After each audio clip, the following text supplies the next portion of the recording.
Hi, my name's Claudia, and this is my personal narrative speech.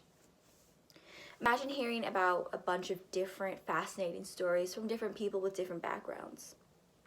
I hear stories from people that used to be doctors or professors or dancers or even stay-at-home moms. I work at Oak Knoll Retirement Community, and I've been a server there for about a year and a half.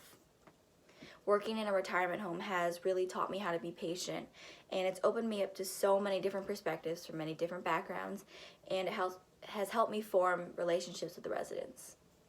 I really love my job, and I'm so grateful for all the knowledge and experiences it has given me. Working at Oak Knoll, it has helped me develop patience with others.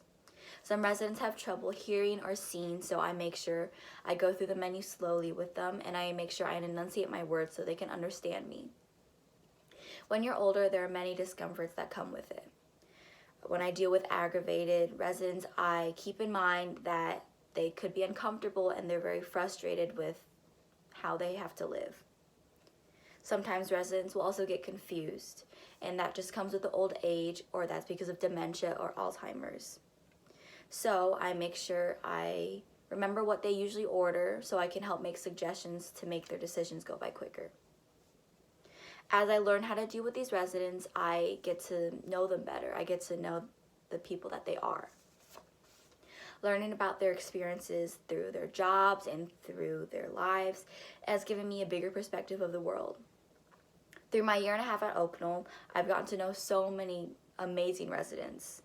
The residents love hearing about the workers. They love hearing about our stories that we have. They love helping high schoolers with their future plans. I've heard so many fun stories from these residents, such as a man who was a dancer on cruise ships, or a woman who was a chemist in France but had to quit her job because she had to raise her kids.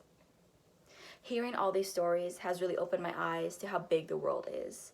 I am more aware of all the opportunities and experiences I have in my future. As a Taiwanese American, all my grandparents live across the world in Taiwan. So the relationships I get to form with these residents can be very heartwarming. Because of these relationships with the residents, I get to have that grandparent relationship. I have a language barrier with my grandparents, so communicating with the residents at Oak Knoll, I get to communicate easy because I can speak English to them. They know what it's like growing up in the US, and they can help me with my own experiences. Forming these relationships at Oak Knoll have made me feel so much more welcome, and I enjoy my job more. Working with old residents or working at a retirement home has helped me develop characteristics that will benefit me throughout my whole life. I get to hear funny stories from amazing people with amazing backgrounds. It makes the job more interesting. The job and working with old people is very rewarding. So I recommend that you don't take advantage of your time with your grandparents. Make sure you hear their stories and the advice that they have from their long lives. I would definitely recommend working or volunteering with old residents, old people, or just accompanying them, hearing their stories, because you get to learn so much. You get to learn what they had to go through their lives, and you hear so much advice.